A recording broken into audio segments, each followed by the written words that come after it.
Merci.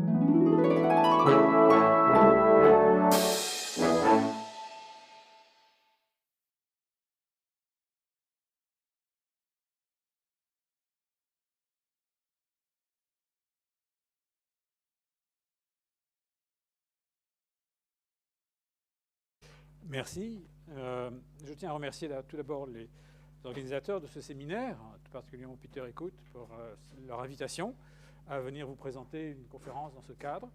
Et je vous remercie tous donc d'être venus nombreux pour cette séance consacrée à la Grèce ancienne.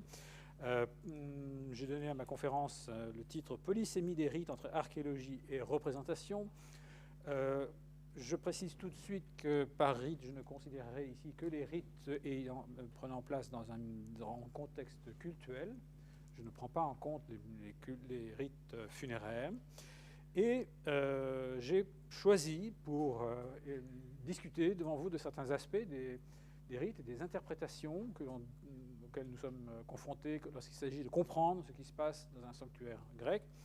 J'ai choisi la voie d'approche des objets. Je dis objet au sens le plus général, c'est-à-dire que je ne spécifie pas tout de suite offrande, parce que sinon je restreins un peu le champ de l'étude. Je vais parler d'objets et des objets en rapport, dans la diversité de leur rapport avec des activités qui, prenant place dans un sanctuaire, peuvent être considérées comme ayant au moins une connotation rituelle. Et là, je reste assez général, assez vague, disons volontairement, pour ne pas enfermer l'étude dans une catégorie prédéfinie, dans une définition déjà faite. Nous allons voir qu'il y a différentes façons de poser le rapport entre l'objet et le rite dans les sanctuaires.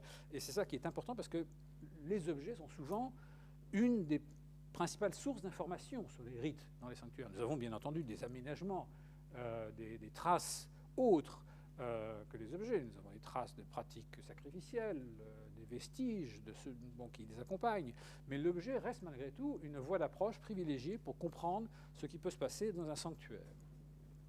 Je partirai pour cela de ce que vous voyez au tableau, enfin à l'écran plutôt, qui est une découverte récente effectuée dans un sanctuaire de Poséidon, un sanctuaire de Poséidon Héliconios, parce qu'il est situé, un sanctuaire situé dans la cité d'Héliké, en Achaïe, donc dans le Péloponnèse, au bord de la mer.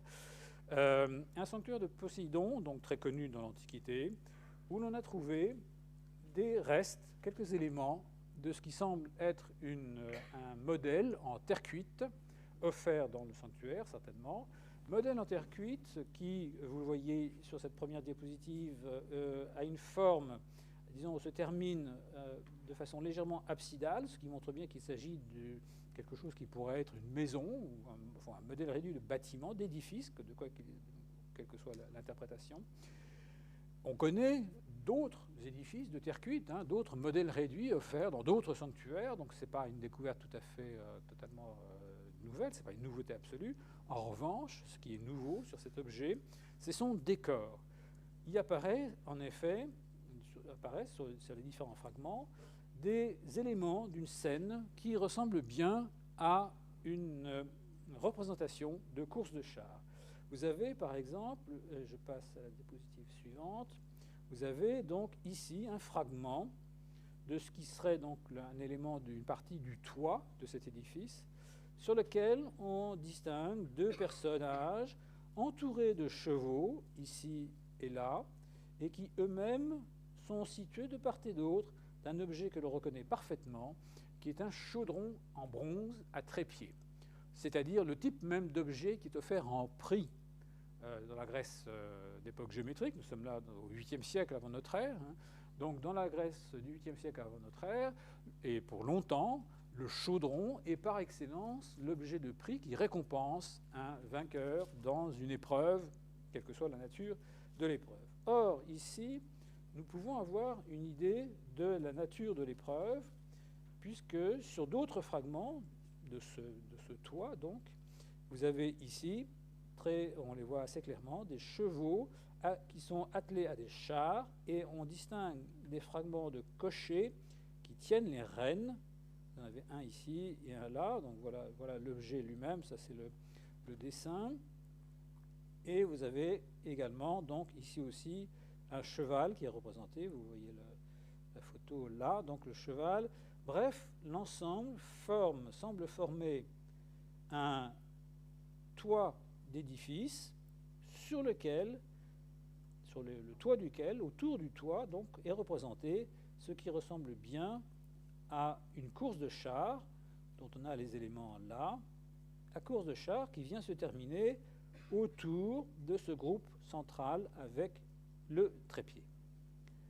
Alors, quelle interprétation donner à un objet de ce genre qui est lui-même porteur d'une représentation? Il y a plusieurs façons d'interpréter la chose, et c'est cette pluralité qui m'intéresse. Il peut s'agir d'un rite, un rite lié au culte de Poséidon et impliquant une course de chars ou quelque chose avec les chars. On connaît d'autres sanctuaires de Poséidon où il est question de rites touchant au cheval et au char. Par exemple, on connaît par des sources littéraires que dans un autre sanctuaire de Poséidon, dit Poséidon Donkestos, en B aussi, il y avait un rite qui consistait à lâcher un char, et un cheval attelé à un char, et de voir si ce cheval et ce char atteignaient sans encombre le bout d'une course. Si le char et le cheval arrivaient ensemble au bout de la course, la chose était réussie. Si par hasard le char se renversait ou se détachait du cheval, à ce moment-là, le char était consacré au dieu. Donc voilà, quelque chose à voir avec le cheval, l'attelage et le char.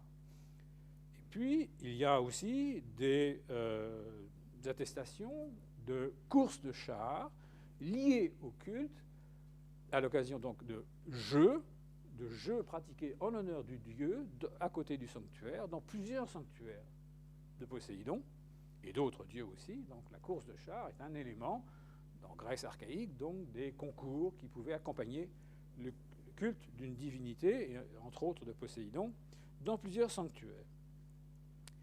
Enfin, il peut y avoir aussi une interprétation qui se détache davantage de la pratique rituelle dans le sanctuaire et qui attire l'attention plutôt sur le statut que cette représentation donne au donateur de l'objet.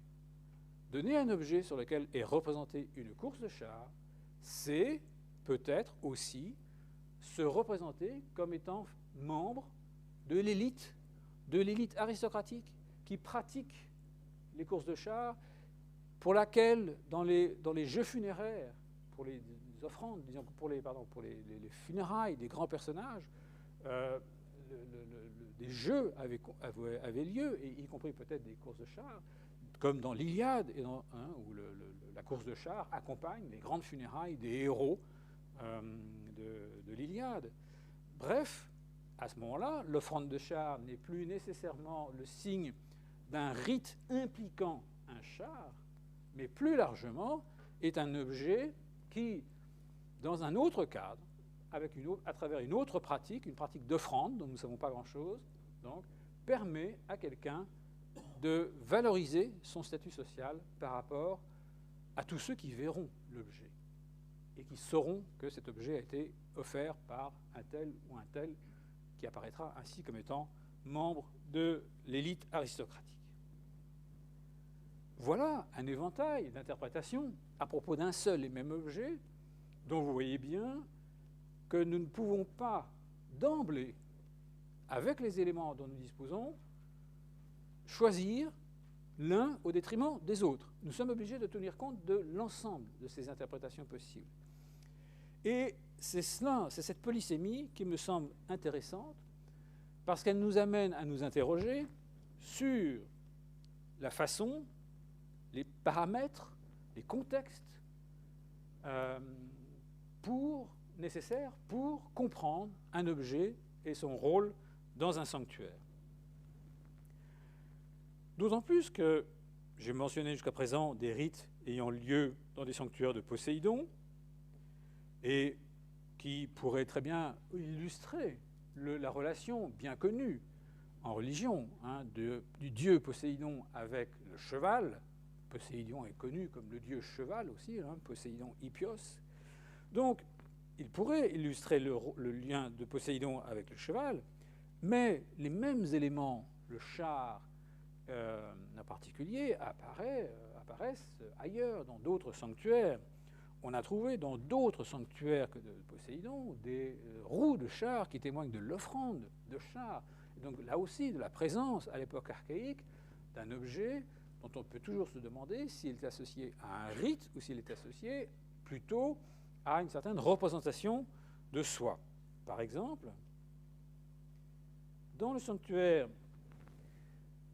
alors qui est ici indiqué sur la carte comme étant un sanctuaire d'Artémis, ici, dans cette région, donc nous sommes au nord de la Béotie, et au nord-est de cette région qui s'appelle la Phocide. Donc ici, nous avons un sanctuaire qui a été interprété comme étant Artémis en fonction d'une interprétation, disons, qui a maintenant été battue en brèche par une nouvelle interprétation qui semble bien être un sanctuaire d'Apollon.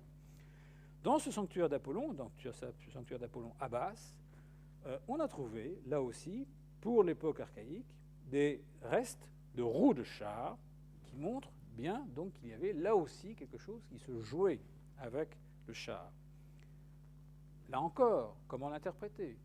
Est-ce en fonction des choses que je viens d'avancer à propos de Poséidon?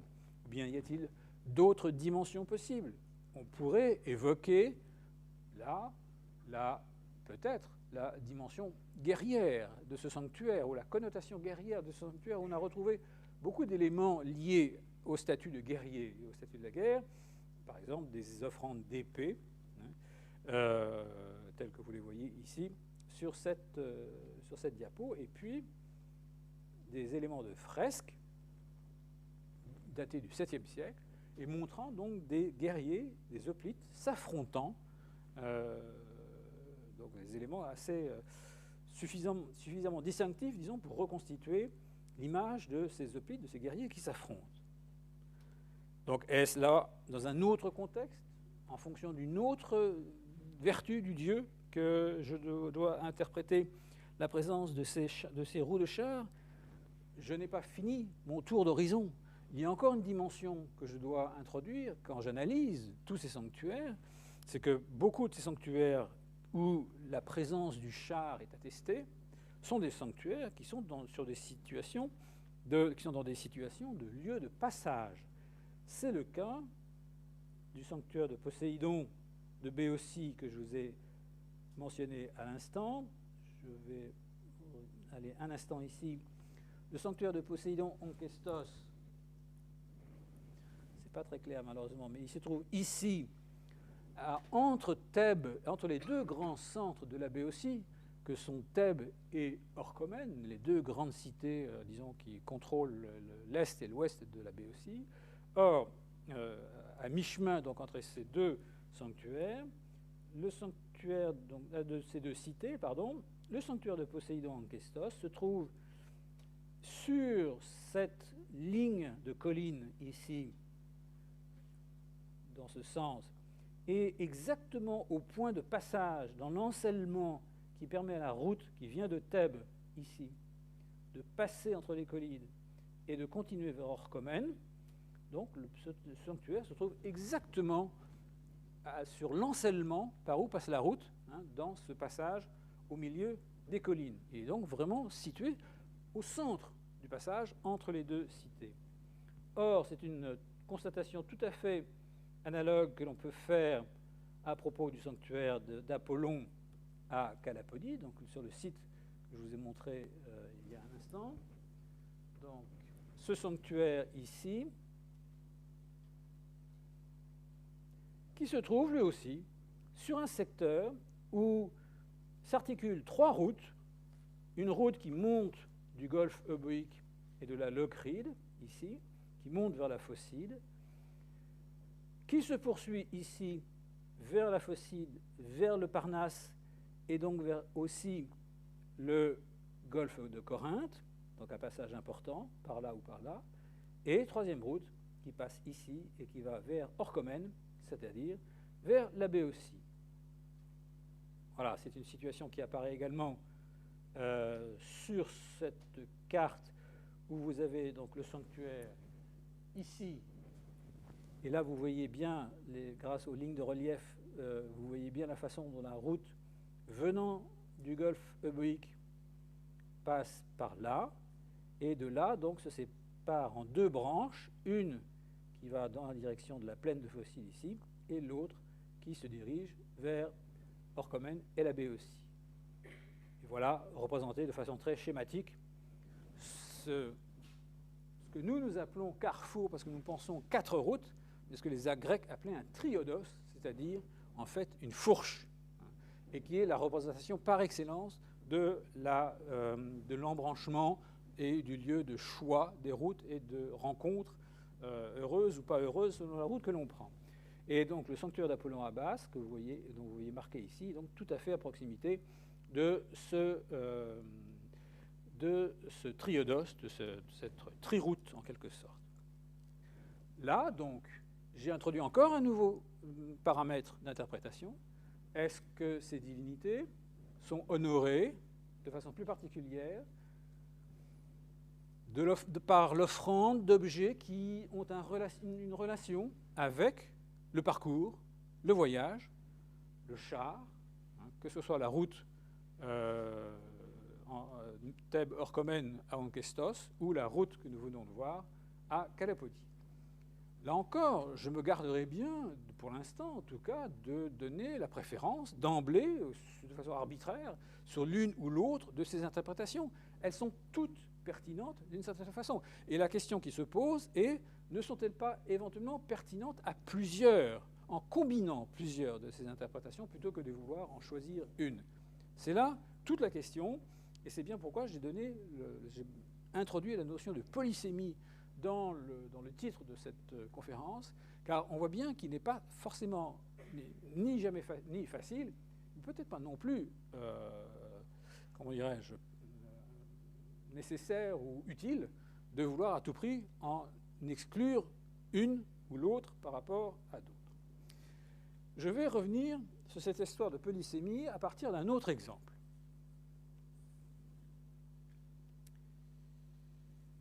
Ceci est une vitrine. Alors, nous allons parler un peu de questions de regard et de vision.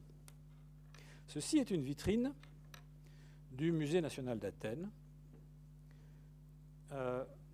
regroupant des objets qui sont censés illustrer la pratique des ex-voto après guérison.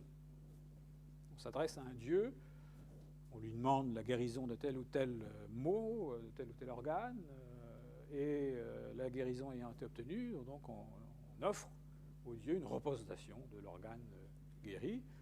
Donc vous avez un peu différentes parties du corps ici, puis les yeux, illustrés donc, par ce masque-là et par ce petit bas-relief, les oreilles, les seins, et ensuite donc les parties génitales, féminines, masculines. Bon. C'est vrai que c'est une pratique bien attestée, en particulier dans les cultes de divinités guérisseuses, de dieux guérisseurs, et pas exclusivement. Simplement, cette vitrine, qui a l'air parfaitement cohérente, présente une œuvre qui se détache un petit peu des autres, qui se singularise un peu. Et c'est celle-ci que je vous montre de plus près. En effet, ici, nous n'avons pas seulement une représentation d'une paire Dieu, comme c'est le cas des autres organes, où vous avez vraiment l'organe et puis c'est tout. Ici, nous n'avons pas seulement une paire Dieu. D'abord, nous avons aussi une dédicace. Elle est figure ici, donc en dessous, à Déméter, Eucratès. Donc c'est une offrande à la déesse Déméter. Et c'est cette déesse Déméter qui est représentée ici, en haut, au-dessus, avec sa tête rayonnante, irradiante, en quelque sorte, entourée de rayons. La question, à ce moment-là, que je me pose, en voyant cet objet dans cette vitrine, c'est: s'agit-il d'un ex-voto à Déméter? Est-ce que Déméter peut guérir de la cécité. Et effectivement, je peux trouver des éléments, ici ou là, c'est assez rare. Déméter, a priori, n'est pas une grande divinité connue pour ses fonctions de guérisseur, de guérisseuse, mais il y a ici ou là quelques indices qui permettent de penser qu'on pouvait effectivement attendre de Déméter une guérison, et en particulier, il y a ce texte qui provient donc de ce recueil de petits poèmes qui s'appelle l'Anthologie palatine, ce texte où donc un certain Antiphilos écrit, rappelle qu'il a été guéri de la cécité par Déméter. Je vous lis, donc un bâton m'a permis de monter au temple alors que j'étais profane et étranger, non seulement au mystère, mais à la lumière du soleil. Les déesses m'ont initié aux deux à la fois, et je sais que dans cette nuit-là, j'ai aussi purifié mes yeux de leur nuit. Sans bâton, je suis descendu à la ville, proclamant les miracles de Déo, c'est-à-dire de Déméter, avec les yeux plus clairement qu'avec la bouche. Bon, donc le sens général est assez clair. Voilà un Antiphilos qui, aveugle, s'est rendu au sanctuaire de Déméter, à Éleusis, pour être initié. Et au moment de l'initiation, ses yeux se sont ouverts. Il a recouvré la vue. Du coup, redevenu une condition voyant, ayant recouvré la vue, il retourne à la ville sans bâton, le bâton n'est plus nécessaire, et là, le simple fait de voir suffit à rendre grâce à la déesse. On pourrait dire, oui, ce petit texte peut correspondre assez bien à ce petit monument où il y a à la fois mention de Déméter et donc représentation des yeux. J'attire simplement l'attention quand même sur une chose importante. C'est que dans le texte, ce que montre d'abord, avant tout, le texte, le petit poème d'Antiphilos, l'épigramme d'Antiphilos, c'est qu'il y a une étroite adéquation entre trouver la vue ou retrouver la vue et être initié au mystère de Déméter. Or, on sait que l'initiation au mystère de Déméter, c'est avant tout une question de vision, de regard. C'est-à-dire que c'est ce qu'on montre aux mystes qui sont rassemblés pour être initiés, c'est ce qu'on montre à eux qui constitue l'initiation. Et en particulier, ce qui est montré aux initiés, c'est une représentation de Déméter en gloire. On pense qu'il y a un effet lumineux, il y avait des effets lumineux qui étaient recherchés et qui permettaient de nimber en quelque sorte le visage de la déesse Déméter, de nimber sa tête d'une sorte d'illumination, de rayonnement tout à fait spectaculaire. Donc, indépendamment de la question de la guérison de la cécité, ce qu'on peut dire, c'est que de toute façon, l'initiation au mystère de Déméter, c'est une ouverture du regard. C'est l'acquisition d'un nouveau regard.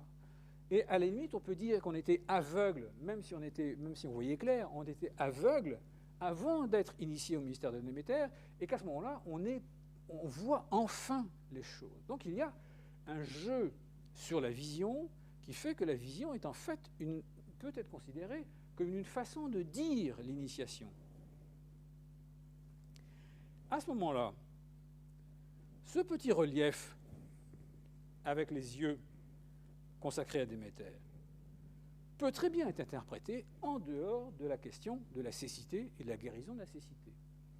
Il peut très bien être interprété comme une représentation de la vision acquise par un initié, et le fait de montrer à la fois les yeux, d'insister sur le regard et la vision, et de montrer Déméter nimbé de lumière, c'est une allusion à l'initiation.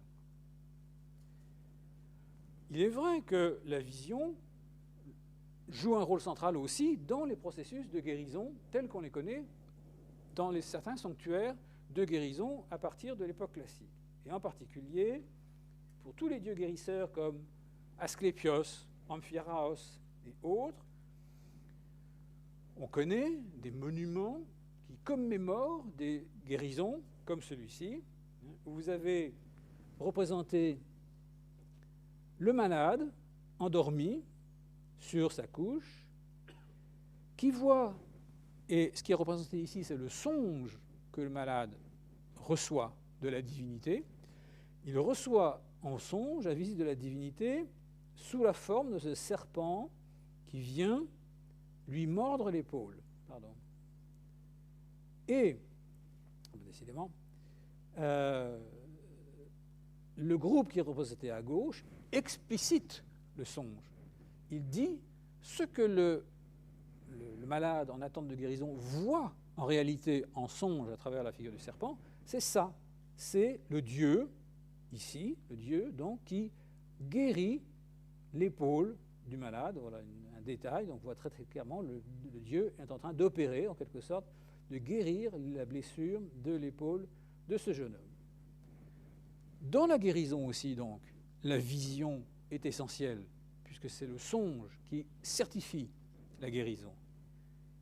Et c'est pourquoi, sur certains de ces monuments, nous avons, au sommet, une paire d'yeux. Il ne s'agit pas de dire, ce n'est pas du tout des yeux qui sont là pour dire ce sont des yeux qui ont été guéris, non. Ce sont les yeux qui, par le phénomène de la vision, ont permis la guérison du malade par le Dieu. C'est le regard qui fait, c'est le regard qui rend possible la guérison. Nous avons donc, autour de la question du regard, et ça c'est un élément assez intéressant, nous avons donc autour de la question du regard, de la vision, deux champs d'interprétation du rite qui sont différents, qui peuvent parfois se confondre, mais qui ont chacun leur logique propre, et ce qui les rapproche, c'est que leur logique est refondée sur le regard. Et c'est du coup l'explicitation de cette logique qui peut se traduire dans certains monuments, dans certaines offrandes, par la mise en scène de ce regard. Vous avez donc au centre une vision qui peut ou bien être, je dirais, tirée du côté de l'initiation, d'où un petit monument de ce genre, petit monument qui dit, en fait, la déesse dit, parce que le contenu du message de ce monument, c'est « je t'ai fait voir, grâce à moi tu as vu ». C'est ce dont l'initié remercie la divinité. Et puis, à côté de la vision de l'initiation, il y a la vision de la guérison, qui se traduit donc là aussi par un certain type de monument qui donne à voir ce que le malade a vu. On est vraiment dans un rapport là de regard qui s'échange entre le regard de la personne qui voit le monument et ce que le monument dit de ce que le malade a vu. On est vraiment là centré sur la vision. Et ces éléments-là, donc, constituent autour d'une même représentation, celle des yeux, constituent deux champs, donc, encore une fois, qui s'inscrivent dans une polysémie qui n'est pas contradictoire. On voit que parfois les deux champs peuvent se recouvrir, pourquoi pas, mais ils ne sont pas nécessairement recouverts, ils peuvent aussi avoir leur autonomie l'un par rapport à l'autre. On touche là vraiment au cœur du problème de l'interprétation de l'objet en rapport avec un rituel. Nous avons là, dans les deux cas, des objets qui sont des commémorations du rite accompli. Rite d'initiation, rite de guérison. Mais comme vous le voyez, autant parfois il peut être facile de choisir le champ sémantique de l'un ou de l'autre, autant parfois on peut être hésitant et se demander où va l'interprétation dans un sens ou dans l'autre, voire si éventuellement les deux champs, donc, comme je l'ai dit, ne se combinent pas. Alors je passe ça. Voilà donc les deux approches, disons, deux exemples que j'ai choisis. La question d'un type d'offrande lié ou d'un type de représentation lié au monde du cheval, du char, et l'autre lié au monde du regard, de la vision, pour montrer que nous sommes en permanence devant des objets dont le contexte d'interprétation, l'horizon d'interprétation n'est pas toujours évident d'emblée. Il peut être au-delà de ce qu'on voit d'emblée, de ce qu'on pourrait croire immédiatement. Et on voit bien que selon l'orientation que l'on donne à l'interprétation en direction d'un champ ou l'autre, évidemment, on va donner à l'objet une signification tout à fait différente et une relation au rite aussi qui peut être tout à fait différente. Dans la mesure où certains objets pourront être transcrits comme étant les restes d'un rite effectif, les vestiges d'un rite effectif, tandis que d'autres sont plutôt la commémoration d'un rite accompli. Bref, tout ceci donc pour dire qu'il n'y a pas forcément, il y a plutôt nécessité de choisir, ou plutôt de voir comment combiner ou choisir entre différents paramètres d'interprétation, différents horizons, je dirais, d'interprétation pour l'ensemble des objets attachés de plus ou moins près au rite ayant lieu dans les sanctuaires. Comment donc procéder pour essayer de discerner la meilleure interprétation ou la bonne interprétation? Quel contexte choisir pour comprendre la fonction d'un objet par rapport à un rite? Je vais ici illustrer quelques-uns de ces quelques contextes particuliers, quelques façons particulières de procéder, pour vous en donner des exemples. Une première méthode, je dirais, consiste à mettre les objets en relation, en situation, dans leur espace de découverte, c'est-à-dire dans un sanctuaire donné. Vous allez me dire, c'est une évidence. Non, parce que souvent, l'archéologie sanctuaire ne permet pas de le faire, tout simplement parce qu'on trouve les objets, toutes les offrandes d'une époque rassemblées, jetées ensemble dans une fosse, ou dans une décharge, on s'en est débarrassé à un moment donné, et à partir de là, on est absolument incapable de savoir où et comment ces objets ont été apportés, disposés, montrés, etc. Donc ce n'est pas toujours facile de procéder à une mise en situation. Quand on peut la faire, elle est souvent éclairante. Récemment, par exemple, dans un ouvrage publié il y a 2 ans, un jeune archéologue suisse, Samuel Verdand, a procédé à une analyse extrêmement attentive d'un sanctuaire, qui est le sanctuaire d'Apollon, dans la cité d'Érétrie. Érétrie, donc c'est en EB. Je ne sais pas si j'ai une carte de l'EB ici, je ne sais plus. Voilà, le B, alors là, on est un peu trop au nord, enfin l'île de B se situe ici, donc, et la ville d'Érétrie est un peu plus loin au sud.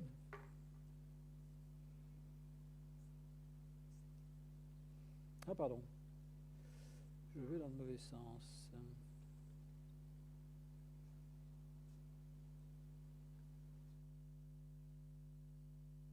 Et au centre de la ville, donc, le sanctuaire d'Apollon devient très tôt, vers la fin du 8e siècle, la deuxième moitié du 8e siècle, devient le principal sanctuaire de la ville. C'est donc un sanctuaire dont l'histoire remonte facilement jusqu'à la première moitié du 8e siècle. Dans ce sanctuaire, on a trouvé toutes sortes d'édifices, de constructions. Et vous en avez un plan, une représentation ici. Et encore, il y en a d'autres qui ne sont pas représentés, mais qui se trouvent ici parce qu'ils appartiennent à une autre phase du sanctuaire. Et cette multiplicité de constructions, d'édifices, a pendant longtemps suscité une grande perplexité, parce qu'on n'avait pas l'habitude d'avoir des sanctuaires comme ça, avec une foule d'édifices autour de ce qui paraît être le sanctuaire principal, le culte principal, ce grand édifice-là, qui deviendra ensuite le temple d'Apollon à Érétrie. Donc l'interprétation de ce sanctuaire a été longtemps fluctuante parce qu'on n'arrivait pas à bien comprendre comment les choses se passaient à l'intérieur de ce sanctuaire. Pour les comprendre, il fallait faire ce que Samuel Verdand a fait, c'est-à-dire une analyse extrêmement détaillée et fine des objets trouvés en contexte dans le sanctuaire, parce que là, on a eu la chance de trouver beaucoup d'objets en contexte, grâce à, si je puis dire, à une phase de destruction qui a tout scellé à la fin du 8e siècle. Et de ce fait, on a pu reconstituer des ensembles d'objets et de ce fait de donner vie au sanctuaire, de comprendre comment les choses se passaient à l'intérieur, se circulaient à l'intérieur. Et parmi ces conclusions, je résume, je me tiens aux conclusions les plus importantes. Parmi les découvertes, donc, on a pu caractériser de façon assez facile, alors, bien entendu, l'autel ici, cette structure qui était d'abord circulaire, qui est ensuite devenue quadrangulaire, qui est l'autel, autour de laquelle on a trouvé toutes sortes d'ossements, de restes de combustion d'animaux, enfin bref, toute la pratique habituelle de sacrifice d'animaux et d'offrandes aux dieux. Donc l'autel, rien d'étonnant. Mais ce qui a particulièrement retenu l'attention et finalement ce qui a été le mieux caractérisé dans le sanctuaire, c'est d'une part un petit édifice absidal que vous trouvez ici. Vous voyez là, qui est bon, il n'est pas complet ici sur le plan, parce que ça sont les vestiges, mais c'est l'édifice 150. Et donc, à partir de la deuxième phase du sanctuaire, c'est disons le dernier quart du 8e siècle, donc un peu après, celui-ci est plus ancien, un peu après donc la construction de ce grand édifice absidal, voilà, orienté, comme vous le voyez, directement vers l'autel. Comme d'ailleurs celui-ci, l'édifice 150, est lui aussi orienté vers l'autel, et cette orientation date de l'origine du sanctuaire, vers le milieu du 8e siècle. L'origine des objets trouvés dans les deux contextes, ici et là, a permis de bien différencier les fonctions et du coup de bien caractériser les opérations qui avaient lieu dans l'un et l'autre édifice. Il apparaît ainsi que dans le petit édifice 150, ici, cet petit édifice-là, on a trouvé essentiellement des objets liés à la pratique du banquet. Donc, par exemple, donc des cratères en particulier, de superbes cratères. Donc, vous savez, les cratères sont ces grands vases sur pied destinés au mélange de l'eau et du vin et de l'eau plutôt, qui sont donc une partie essentielle de la pratique du banquet. Dans toute salle de banquet, vous avez nécessairement un cratère. On en a même découvert des fragments de 3 cratères dans ce petit édifice, dont un d'ailleurs qui était fiché en terre dans une banquette. C'est-à-dire qu'il était vraiment là, sur place, il ne bougeait pas. Ce qui montre bien que cette pièce était destinée... Alors, était-elle destinée au banquet lui-même ou à la préparation du banquet? Ça, c'est pas clair. Mais tout ce qu'on a trouvé autour, c'est-à-dire des vestiges, même des vestiges d'ossements animaux, des vestiges de toutes sortes de coupes à boire, de skifoil, toutes sortes de vaisselle, en quelque sorte, de vaisselle du banquet, tout cela montre clairement que cet édifice, donc, qui, encore une fois, s'ouvre face à l'autel.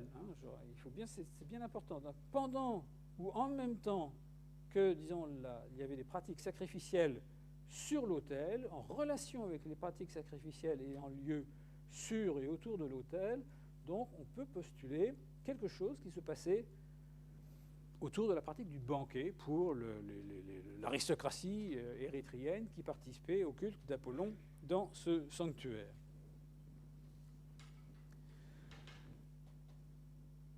Ce qui montre bien que tout édifice dans un sanctuaire n'est pas un temple.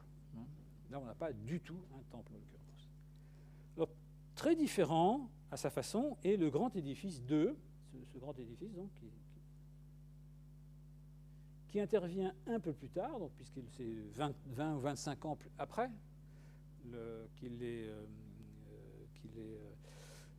construit. Et là, l'ensemble des découvertes qui ont été effectuées dans le bâtiment montrent qu'on a affaire à quelque chose de tout à fait différent. Apparemment, rien de ce qui a été trouvé là n'implique de pratique de type banquet ou autre à l'intérieur de l'édifice. On ne voit pas de traces de réunion, voilà, il n'y a pas de cratère, il n'y a rien qui permet d'organiser un banquet. Donc visiblement, ce n'est pas un édifice qui vit par une vie collective à l'intérieur de l'édifice.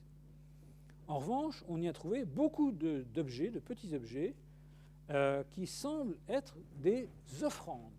Donc des objets apportés là, à titre d'offrande. Vous avez des bronzes, des petits bronzes. On en verra certains plus particulièrement. Des petits bronzes, des figurines en terre cuite, et de la céramique, mais une céramique un peu différente. En particulier, on y a trouvé une certaine concentration d'un type de vase qui est bien connu dans le contexte des reteries, parce qu'on sait que c'est un vase à fonction, enfin on se doute bien que c'est un vase à fonction rituelle. Ce sont ces petits vases-là, qui sont des vases, ce qu'on appelle des hydries, c'est-à-dire donc des vases faits pour, ce sont des vases à eau, des petits conteneurs d'eau, mais miniatures. Donc ils ne sont pas opératoires, ce ne sont pas des vases à fonction, ce sont des vases qui rentrent dans un rituel, qui rentrent dans une offrande, qui rentrent comme offrande, qui ont une fonction rituelle qu'on ne connaît pas très bien, mais ce ne sont pas des vases fonctionnels à proprement parler. Ils sont petits, tout petits. Or, ces hydries miniatures, on en trouve non seulement dans le sanctuaire d'Apollon et en particulier dans l'édifice 2, mais on en trouve aussi beaucoup, on en trouve une grande concentration dans un autre sanctuaire qui se trouve un peu plus loin au nord, c'est pas très loin, ça fait une vingtaine de mètres, au nord, et qui semble être, et qu'on connaît par une fosse qui est représentée ici sur le plan, et qu'on sait être un sanctuaire, qu'on suppose être un sanctuaire d'Artémis. Et là, on a retrouvé énormément de ces petites hydries également. Donc, visiblement, ce sont des vases qui ont une fonction rituelle, qu'on ne connaît pas bien, mais bon, est-ce qu'il s'agit de petits vases pour une libation minuscule, ou une purification, on n'a pas idée précise, mais visiblement, là, on a un objet qui est très lié, effectivement, à la pratique rituelle. Mais il se trouve, donc, à la fois dans le grand édifice, l'édifice 2, et aussi donc, dans le contexte du sanctuaire d'Artémis, plus au nord.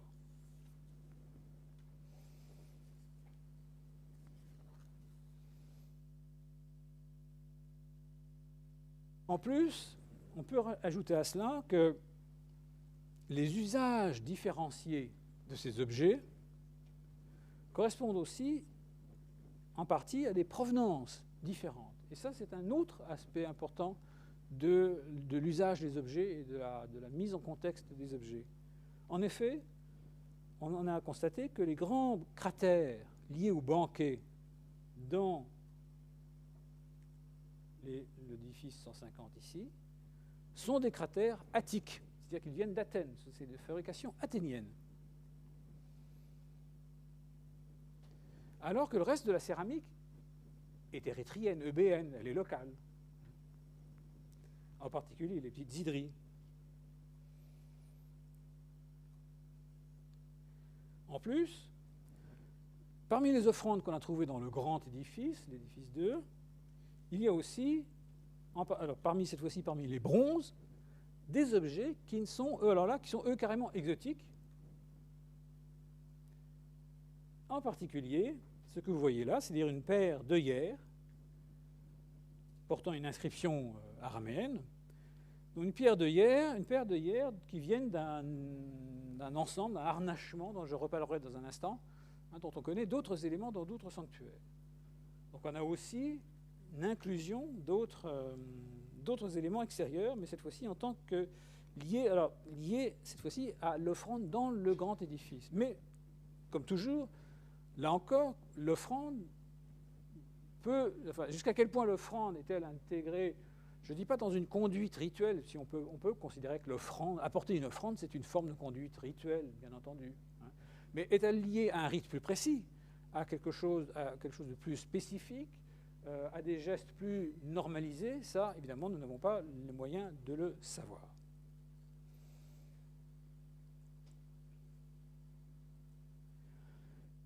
Enfin, la répartition des objets qui, eux, sont liés plus spécifiquement à un rituel, comme les hydres miniatures. On a dit que celles-ci se trouvaient dans les deux contextes des deux sanctuaires, mais pas exactement, on ne sait pas très bien comment elles étaient utilisées, comment elles sont arrivées là, mais on sait qu'en même temps, il y avait aussi d'autres formes de céramique rituelle dans la cité érythréenne, et en particulier, il y avait des sortes de jarres, de cruches à haut col, comme celle-ci, qui, elles, n'ont été trouvées que dans le sanctuaire d'Artémis. Donc on est là, encore une fois, on voit bien qu'il y a des distributions d'objets qui ont un sens, quelque part, qui signifient quelque chose. D'autant plus que sur ces cruches à haut col, on a des scènes qui représentent, là aussi, là on a une représentation de rites, vraisemblablement, hein, des femmes qui alors, opèrent sur des sortes de cadres. On ne sait pas très bien en quoi ça consiste, on n'a pas la clé pour déterminer le sens de ces gestes rituels, mais là on a très clairement une allusion à quelque chose qui devait se faire dans le sanctuaire d'Artémis. Et donc vous avez un exemple ici, un deuxième exemple là. Vous voyez, donc là, ici, vous avez une femme qui fait quelque chose avec un cadre sur lequel les choses sont suspendues, mais on n'a pas les moyens de comprendre vraiment ce qui se passe. Donc, on a très clairement des répartitions de classes d'objets qui sont directement liées à certaines pratiques rituelles. Simplement, certaines, comme les cruches à haut col, sont réservées et ce ne se trouve que dans le sanctuaire d'Artémis et sont très visiblement liées par leur iconographie à quelque chose qui devait être fait par les femmes, mais dont on ignore tout. Tandis que par ailleurs, nous avons une autre classe d'objets, les hydries miniatures, qui, elles, se retrouvent dans les deux sanctuaires d'Artémis et d'Apollon. Que signifie cette répartition? Est-ce qu'on peut penser, comme le dit Samuel Verdun, que les deux sanctuaires fonctionnaient en quelque sorte en réseau, qu'il y avait des choses qui se passaient dans l'un et dans l'autre en même temps? Ou bien faut-il aller chercher encore une autre interprétation? Je reviendrai plus tard sur le problème des problèmes de diffusion et de dissémination des objets rituels dans différents contextes. Pour l'instant, donc, j'illustre ici un peu des situations qui montrent que l'articulation entre l'objet et le rite qui peut parfois être évidente, mais parfois aussi pose problème, et parce qu'on peut se demander vraiment si l'hydrie miniature avait la même fonction dans les deux sanctuaires ou si elle pouvait avoir eu une autre fonction. On est là encore une fois dans l'incapacité de donner une réponse claire parce qu'il nous manque des éléments, il nous manque des indices, des paramètres en quelque sorte, pour comprendre plus clairement la fonction de tous ces objets. Avant d'y revenir sur certaines des questions abordées jusqu'à présent, je voudrais quand même profiter des questions que je pose pour faire un petit détour par un autre sanctuaire où, là aussi, la répartition des objets dans le cas du sanctuaire peut éclairer une interprétation, encore que d'une façon différente de ce que nous venons de voir. Je parle ici du sanctuaire de Broron, c'est-à-dire un sanctuaire d'Artémis, qui se trouve en Attique, donc sur la côte est de l'Attique. Sanctuaire de Broron qui est très connu dans l'Antiquité, enfin en tout cas très connu dans nos sources. Voici une vue du sanctuaire, on est tout à côté de la mer, je n'ai pas mis de photo, mais la mer est vraiment à très petite distance. C'est un sanctuaire très connu, en particulier parce qu'il a fait l'objet d'un développement dans une pièce, une tragédie d'Euripide, l'Iphigénie en Tauride, qui raconte comment Oreste, le fils d'Agamemnon, et sa sœur Iphigénie, qui était prêtresse d'Artémis en Tauride, c'est-à-dire loin dans le nord, au nord de la mer Noire, dans la région parmi les peuplades sauvages des Taures, comment Oreste ramène sa sœur Iphigénie en Attique et, avec elle, ramène le culte d'Artémis, de l'Artémis dite de Tauride. Et dans cette tragédie d'Euripide, tout à fait à la fin, la déesse Athéna intervient et explique à Oreste et Iphigénie ce qu'ils vont devoir faire pour implanter le culte d'Artémis de Tauride en Attique. Et il est question du sanctuaire de Broron. Et Athéna dit à Iphigénie, quant à toi, Iphigénie, tu seras honorée dans le sanctuaire de Broron, et en particulier, tu recevras en offrande les vêtements des femmes mortes en couche. Donc, côté une offrande funéraire, une offrande sombre, une offrande effectivement, en quelque sorte, qui situe Iphigénie du côté d'un côté sombre du culte d'Artémis. Voilà l'explication. À partir de là, et là, il y a évidemment toute une méthode qui se met en place. À partir de là, les archéologues qui ont commencé à fouiller le sanctuaire d'Artémis à Broron, après l'avoir identifié, ont cherché le sanctuaire d'Iphigénie. Puisque Iphigénie est censée être honorée dans le sanctuaire, il fallait donc trouver, à côté du temple d'Artémis, le temple d'Artémis est là, voilà. Ça, c'est un grand portique, une grande stoa construite à l'époque classique. Bon. À côté du temple d'Artémis, il fallait trouver le lieu de culte d'Iphigénie. Et quand vous cherchez quelque chose, vous le trouvez. Hein, je veux dire, quand vous savez ce que vous cherchez, vous le trouvez. Vous pouvez le trouver très facilement. Ils ont identifié à l'Héron d'Iphigénie une partie du sanctuaire ici, que voici en plan rapproché, partie du sanctuaire dont on peut penser qu'au départ, là c'est une roche, hein, c'est un morceau de roche qui est là, et on peut penser qu'au départ, il y avait une voûte en pierre ici qui couvrait le passage. Donc ce passage, resserré, refermé, souterrain entre guillemets, a inspiré aux archéologues l'idée que c'était là, que les édifices qui étaient là, constituaient le sanctuaire d'Iphigénie. Et c'est pourquoi maintenant, voilà, vous trouvez sur les plans l'indication Héron d'Iphigénie, sanctuaire d'Iphigénie, donc avec ce côté fermé,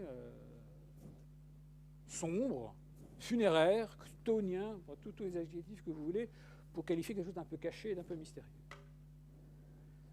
Cette identification, néanmoins, a été remise en question il y a une dizaine d'années par une archéologue suédoise, Gunnar Eckroth, qui a réexaminé l'ensemble du matériel trouvé et publié dans les différents contextes du sanctuaire, étant entendu qu'à l'époque archaïque et une bonne partie de l'époque classique, il y a trois grands ensembles on a trouvé du matériel mobilier. C'est ici, au pied du temple, ici, et également par là. Voilà. Or, après avoir regardé ce qui a été, il faut dire que tout n'a pas été publié, mais après avoir regardé ce qui a été publié, elle a donc produit un tableau. Oui, pardon, j'ai oublié de vous montrer. Voilà les principaux lieux de découverte d'objets sont indiqués comme ça. Voilà. Elle a donc publié un tableau comparatif des éléments trouvés dans les principales zones de découverte. Donc l'aire dite de la grotte, la source qui est près du temple, et le troisième ensemble, donc, qui est le bâtiment, ce qu'on appelle le bâtiment oriental. Dans son tableau montre une relative homogénéité, à quelques exceptions près, une relative homogénéité entre tout ce qui a été découvert dans la zone dite de la grotte et ce qui a été découvert près du temple. En particulier, mais ça on en a trouvé partout, on y retrouve comme ailleurs, donc c'est là encore, là aussi, une classe de céramique distinctive du culte de l'Artémis de Broron, hein, et très directement liée à la pratique d'un rite, qui sont ce qu'on appelle les cratérisques. Cratérisques, dans ces petits cratères miniatures, là aussi, où sont représentées des jeunes filles en train d'effectuer différents rites liés à des petites filles, même plutôt, des petites filles en train d'accomplir des rites en l'honneur d'Artémis. Le sanctuaire de Broron était devenu au 6e, 5e siècle, est devenu un sanctuaire où on a envoyé des petites filles d'Athènes pour rester quelques jours, quelques temps dans le sanctuaire où elles accomplissaient des rites spécifiques qui signifiaient un peu le passage d'âge des rites au nom de toute leur classe d'âge, en quelque sorte, dans le cadre des rites d'Artémis. Donc ces cratérisques, vous en avez un autre ici, constituent une classe céramique extrêmement connue, très diffusée dans l'Artémis de Brorone. Ces comparaisons de matériel, où finalement il ne manque, dans le secteur de la grotte, il manque que quelques classes de figurines, quelques classes de matériel, telles que des statues, quelques statues du IVe siècle, et des terres cuites représentant Artémis. En dehors de ça, Gunnar Eckroth a souligné la grande homogénéité des mobiliers dans les différents secteurs de découverte, et on a conclu qu'il était difficile d'isoler, de caractériser un culte d'Iphigénie dans un secteur ou dans un autre. De même, elle a souligné que tous les fragments d'inventaire qui ont été trouvés dans le sanctuaire mentionnent Artémis et jamais Iphigénie, y compris les offrandes d'inventaire, les inventaires de vêtements, car nous avons des inventaires de vêtements offerts par des femmes, mais non pas par des femmes qui sont mortes en couche, au contraire, par des femmes qui ont vécu un accouchement heureux et qui en remercient la déesse. Donc ça n'a rien à voir avec ce qui est dit Euripide. En conséquence, on peut se demander si Iphigénie a une véritable existence rituelle dans le temple. Quelle est une existence théologique? Ce n'est pas impossible que l'on ait donné à une Iphigénie, donc à la fille d'Agamemnon, un aspect, qu'on ait concentré sur elle, un aspect un peu différent d'Artémis, peut-être. Mais tout ceci ne trouve sur le terrain aucune traduction rituelle claire.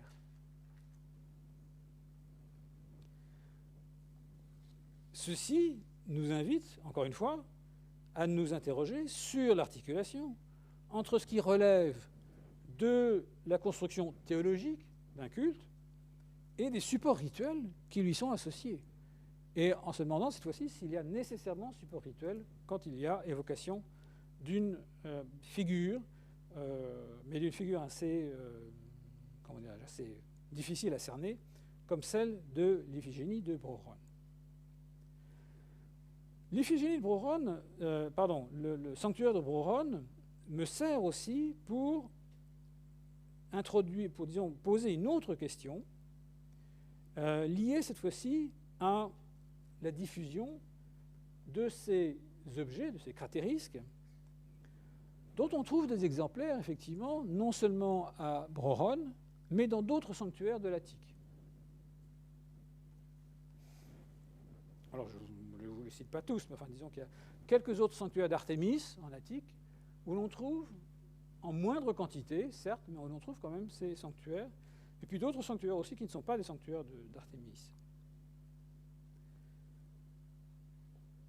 Et je touche là à un autre type. Alors cette fois-ci, nous sortons de l'analyse des diffusions et des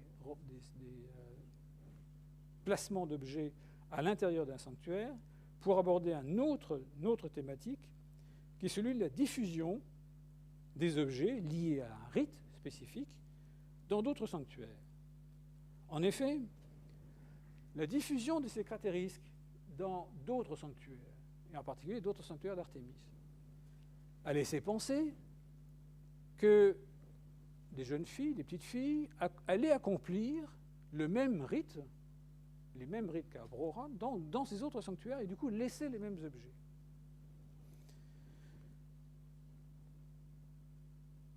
Le problème, c'est que, comme cela a été montré récemment par une étudiante qui a soutenu une thèse sur l'Attique archaïque, la Grèce, Athènes archaïque, et les sanctuaires et les cultes d'Athènes archaïques, les éléments dont nous disposons ne permettent pas toujours de reconstituer une vraie pratique rituelle dans les autres sanctuaires, en particulier quand ces sanctuaires ont une existence un peu incertaine. C'est-à-dire qu'on a des éléments, on trouve des cratérisques, et du coup on imagine un sanctuaire d'Artémis, alors qu'en réalité, parfois, on n'a pas vraiment le sanctuaire.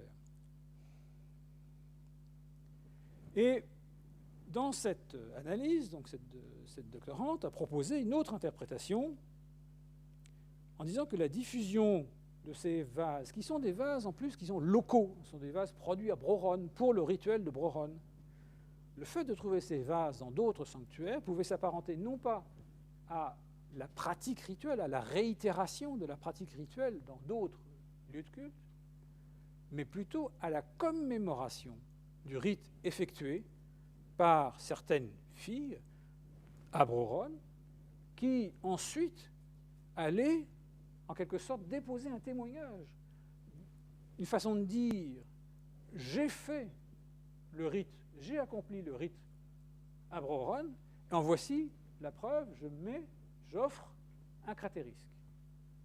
On aurait donc là une autre logique encore, qui est celle de la commémoration, et la diffusion des objets liés à la commémoration d'un rite effectué ailleurs.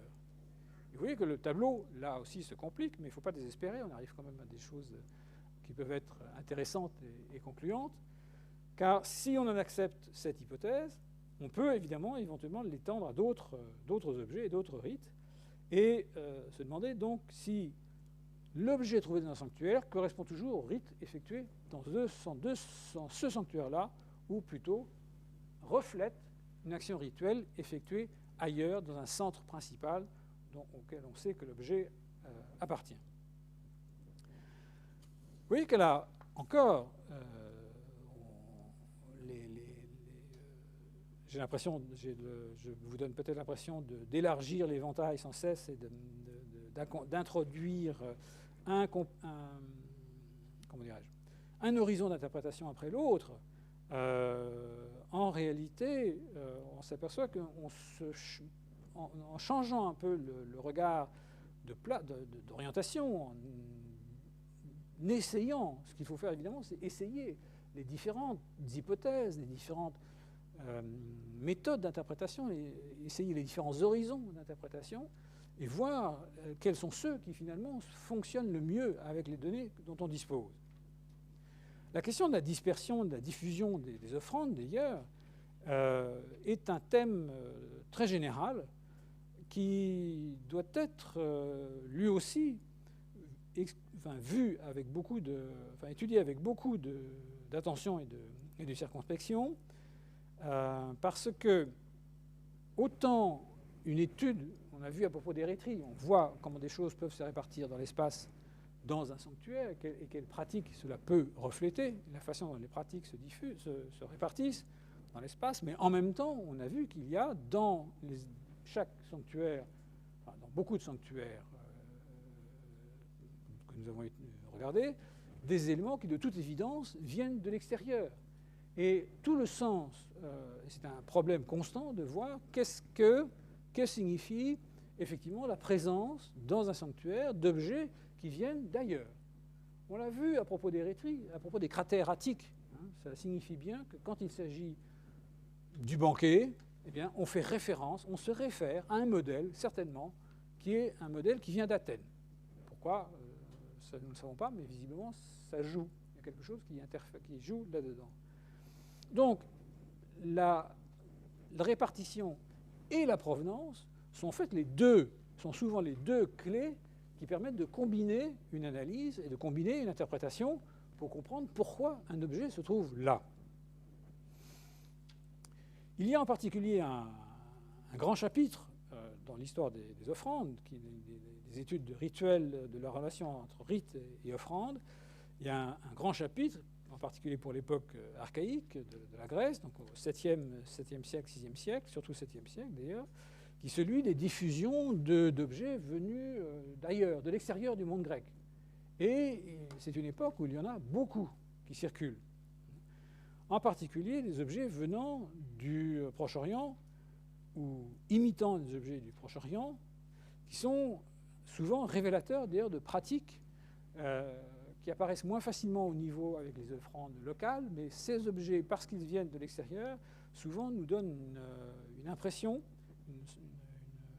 nous donnent une vision extrêmement, presque grossie. Ils ont un effet grossissant. Ils permettent de mieux voir certaines particularités des pratiques rituelles dans tel ou tel sanctuaire.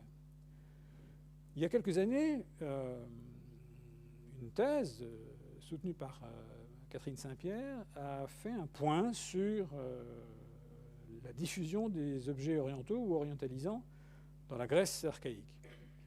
Thèse qui n'est pas encore publiée, j'espère qu'elle le sera, mais qui a donné un certain nombre d'éléments extrêmement intéressants d'interprétation de ces objets dans leur contexte grec, de leur diffusion dans les sanctuaires grecs. En particulier, d'abord, oui, on reviendra après.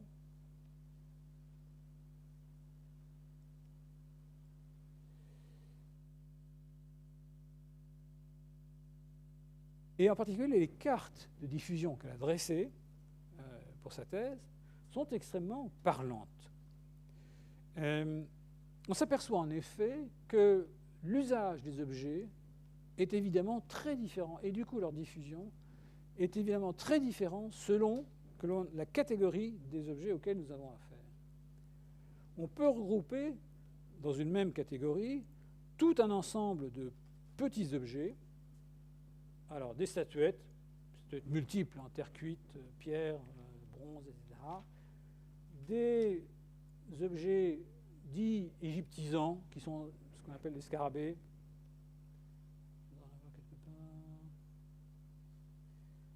Voilà, ce genre de petits objets. Toute une quantité de petits objets, amulettes, scarabées, faïences, etc., venant soi-disant d'Égypte, mais en fait souvent de Phénicie, ou même de Rhodes, enfin des ateliers qui imitaient les objets égyptiens. Ces objets-là, et aussi toutes sortes de petits objets phéniciens, dont vous avez la carte ici. Alors là aussi en matériaux divers, en ivoire, en pierre dure, en faïence, ce sont des petites statuettes, des petites figurines, des imitations égyptiennes, enfin bref, ce genre d'objets. Tous ces petits objets sont diffusés de façon assez large, on voit ça mieux encore ici, aussi bien le long de la côte d'Asie mineure ici, dans toutes les cités grecques qui sont là, et puis très largement aussi en Grèce centrale, donc tout ce secteur-là. Et c'est une diffusion que l'on retrouve à peu près identique donc, pour les objets phéniciens dans ce secteur-là et dans ce secteur-là. Ces objets-là, visiblement, sont diffusés non pas en fonction d'une demande locale, mais en fonction de leur circulation des routes, le long des routes d'échange, des routes maritimes, enfin arrivant du Proche-Orient et circulant à travers la Grèce. Ils sont, de ce point de vue-là, très différents d'objets beaucoup plus ciblés, qui, eux, s'insèrent dans des pratiques rituelles plus précises et dans des pratiques d'offrande propres à certains sanctuaires et certains seulement. Par exemple, voici une carte de diffusion des chaudrons. Alors, les chaudrons orientalisants, ce ne sont pas les chaudrons à trépied que nous avons vus au début, mais voilà, c'est ce genre d'objet, posé sur trépied et avec des protomées d'animaux fantastiques sur le rebord de la cuve. Bon. Ces objets, ces chaudrons, sont très concentrés. On en trouve quelques-uns ici, mais alors en toute petite quantité, dans les sanctuaires, dans quelques sanctuaires ici de la Grèce de l'Est, un petit peu aussi quelques-uns dans les sanctuaires de la Grèce centrale, à Delphes en particulier, mais surtout c'est à à Olympie qu'il se concentre, tout simplement parce qu'il s'insère là directement dans une pratique qui est très bien attestée à Olympie, qui était l'offrande des grands chaudrons en bronze traditionnels sur trépied, tel que celui qu'on a vu. Ça, c'est une pratique attestée à Olympie lié ou pas lié à la pratique de concours, de jeux, ça c'est pas clair, c'est pas très clair. On a des chaudrons en bronze depuis longtemps à Olympie, bien avant la création officielle des Jeux Olympiques. Donc on ne sait pas si c'est lié toujours à une pratique de jeu, de concours, mais en tout cas c'est une pratique bien représentée à Olympie. Et c'est à Olympie que se concentre la majeure partie des chaudrons venus d'Orient ou imitant les chaudrons orientaux. Toute différente est la diffusion d'un autre ensemble d'objets constitué par des armes et surtout, comme on l'a vu, par des pièces de harnachement. Et vous voyez que l'essentiel, il y a peu de choses en Grèce propre, l'essentiel est concentré ici, dans les cités, disons, de la Grèce de l'Est, en particulier Samos, Milet, bref, ces cités-là. Et je vous disais tout à l'heure qu'il y avait une connexion avec les Érythries. Effectivement, à Érythrée, les deux œillères d'Érythrée trouvées dans le sanctuaire d'Apollon trouvent leur répondant dans un frontail dont on sait, qui porte la même inscription, que tous les deux portent la même inscription, qui témoignent de leur origine commune, ils viennent du Proche-Orient, de Syrie, de Damas, et ils se retrouvent donc, les deux œillères à Érythrée, le frontail à Samos. Ici. Ce qui est un cas assez intéressant, même très intéressant, de diffusion d'un objet, de séparation d'un objet. On ne sait pas, là encore, quand, qui a séparé les différents objets, de différentes composantes de ce harnachement, si c'est la même personne qui l'a apporté dans les deux sanctuaires ou deux personnes différentes. Mais il y a là aussi une forme de diffusion qui est intéressante parce que ça signifie que ces objets sont conçus comme étant particulièrement adaptés à un culte. Dans le cas d'Érythrée, c'est Apollon, tandis qu'à Samos, c'est Héra, le sanctuaire d'Héra, la divinité Héra. Donc on a une diffusion, une dispersion, si je puis dire, qui signifie bien qu'à chaque fois, il y a eu... quand je dis que l'offrande est ciblée, ça veut dire qu'on pense, la personne qui la porte pense vraiment que l'offrande est à cet endroit, est à sa place, à cet endroit-là, et nulle part ailleurs. Ce n'est pas une diffusion au hasard. À l'inverse des petits objets égyptiens qui arrivent n'importe où et un peu n'importe comment. Voilà pour les armes et les harnachements. Je reviens.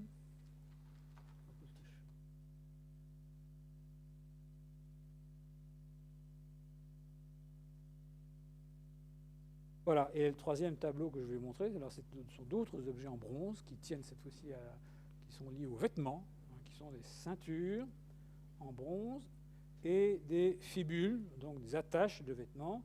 Et donc vous voyez que là encore, la répartition est peut-être plus équilibrée, mais là aussi favorise assez fortement certains sanctuaires.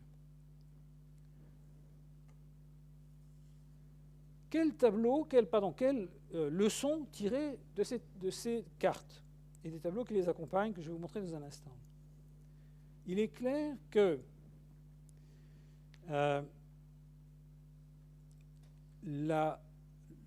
ces offrandes, ces objets, aboutissent chez des divinités différentes. Vous ne trouverez pas une divinité particulière par catégorie d'objets. Donc on a là quelque chose qui ne tient pas à, je dirais, la nature, la conception de la divinité. En même temps, on peut trouver chez une même divinité, dans plusieurs sanctuaires, des offrandes différentes. Ce qui montre qu'on n'est pas enfermé, là non plus, dans une relation exclusive entre un type de divinité, un type de rituel, un type d'objet. Je vous en donne quelques exemples rapides.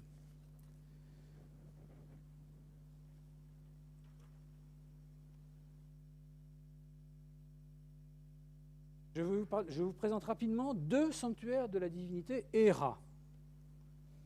Une, je vais même vous montrer où ça se trouve.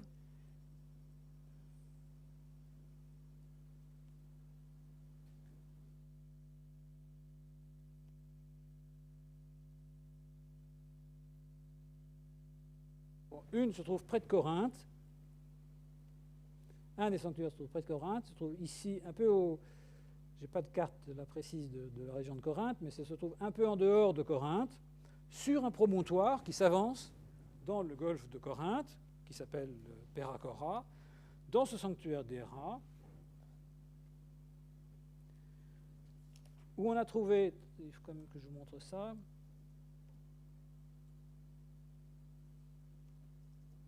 où on a trouvé, voilà, là il est signalé, vous voyez ce gros chiffre 717 là, le gros rond ici. Vous avez là un sanctuaire qui livre une masse de centaines d'objets phéniciens, et bien c'est ce sanctuaire-là, c'est le sanctuaire de Pérakora. Il est donc très signalé sur la carte de diffusion des offrandes orientales. Dans ce sanctuaire, ce qu'on a trouvé essentiellement comme éléments orientaux, ce sont des petits objets, en particulier des scarabées, comme ceux que je vous ai montrés. Hein, vous voyez qu'à eux seuls, les scarabées représentent plus de 700 numéros de petits objets en faïence, en particulier des scarabées, plus encore des éléments de parure, s'il y a des petits éléments enfin des petites amulettes, des petits bijoux, des petites choses comme ça, qu'on accrochait. En fait, tous ces objets correspondent à des colliers que l'on confectionnait pour les enfants, hein, et que les enfants portaient en bas âge. Voilà une définition très précise de l'Érion de Pérakora, et vous voyez aussi que les objets en question proviennent, pour l'essentiel, c'est ce qu'on a vu, de Phénicie. C'est le gros fournisseur, si vous voulez, c'est la Phénicie, accessoirement l'Égypte. Prenons maintenant un autre sanctuaire d'Héra. Il s'agit cette fois du sanctuaire d'Héra à Samos, dont je viens de parler.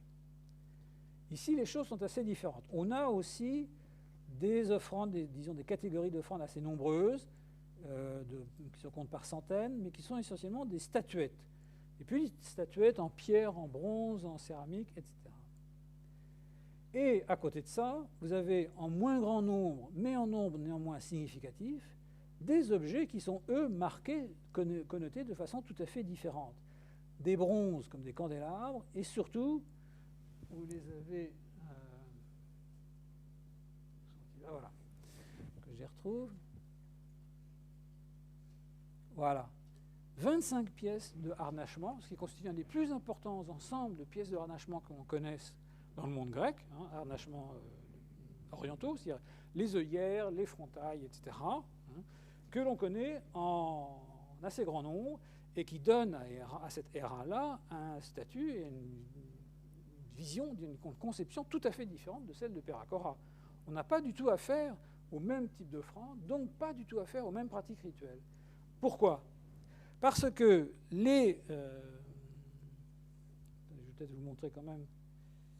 Non, ils ne sont pas là, tant pis. Pourquoi ? Tout simplement parce que dans le cas de l'Héraïon de Pérakora, toutes les petites amulettes, scarabées, etc., les petits objets en pierre, etc., que je vous ai montrés, dont je vous ai parlé, je vous l'ai dit, correspondent très clairement à des objets réels, portés par les enfants, en bas âge, avec un effet protecteur. Bon.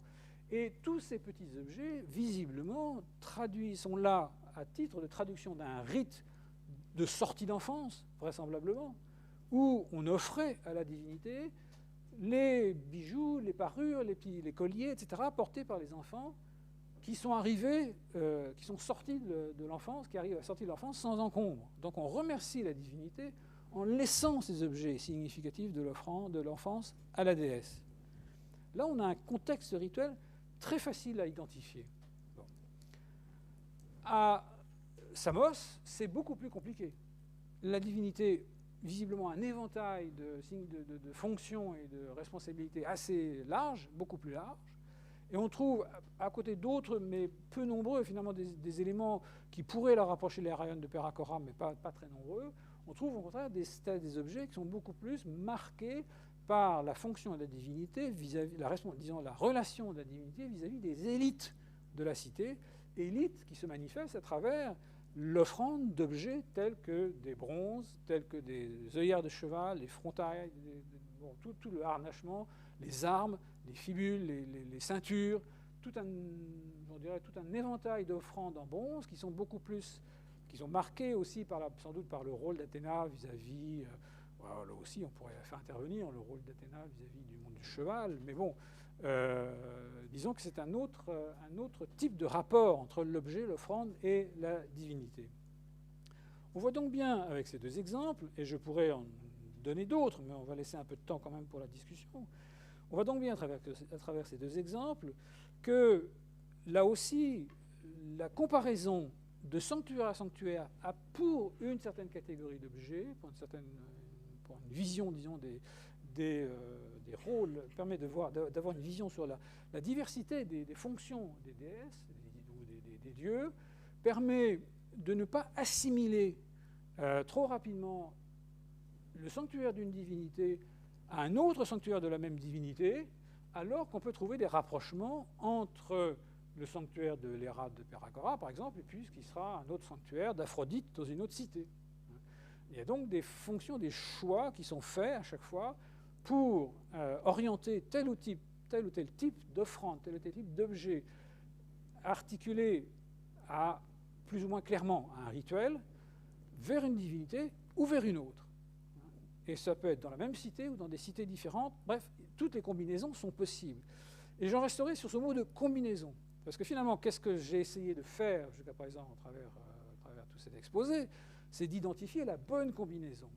Qu'est-ce qui me permet comment est-ce que je peux, en combinant tel et tel paramètre, tel ou tel horizon d'interprétation, comment est-ce que je peux essayer de comprendre ce que signifie l'objet et tout le rituel qui est derrière l'objet. Voilà. Mais les combinaisons, naturellement, elles sont multiples. On peut continuer et elles sont toutes valables. Je veux dire, il n'y a pas de... à partir du moment où une combinaison fonctionne, bien entendu, elle est valable. Si elle me permet de dire quelque chose, ce que je veux dire, c'est que c'est pas... il n'y a pas un cadre unique, une explication unique qu'on peut répéter à chaque fois. Il va falloir modifier. Si je prends le cas de Milet, si j'ai 2 minutes, je vous montrerai le cas des fonctionnaires de Milet, les sanctuaires de Milet. À Milet, ce ne sont pas 2 Athéna ou 2 Héra, ce sont les 2 divinités qui jouent exactement le même rôle que l'Héra à Samos et l'Héra de Péragoras. C'est une Athéna et une Aphrodite. Et elles sont mises en regard. Très clairement, les offrandes les mettent en regard l'une de l'autre et disent Athéna, c'est ceci, et Aphrodite, c'est cela. Dans une autre cité, ça sera une autre combinaison. C'est là où il faut donc arriver à trouver, à chaque fois, identifier en quelque sorte ce que j'appelle l'horizon d'interprétation qui paraît le plus pertinent pour expliquer la présence d'objets et, par conséquent, les rituels qui sont derrière ces objets. Voilà, j'ai peut-être été un peu long. Je vous remercie et bien entendu, je suis à votre disposition pour vous répondre à vos questions si je peux.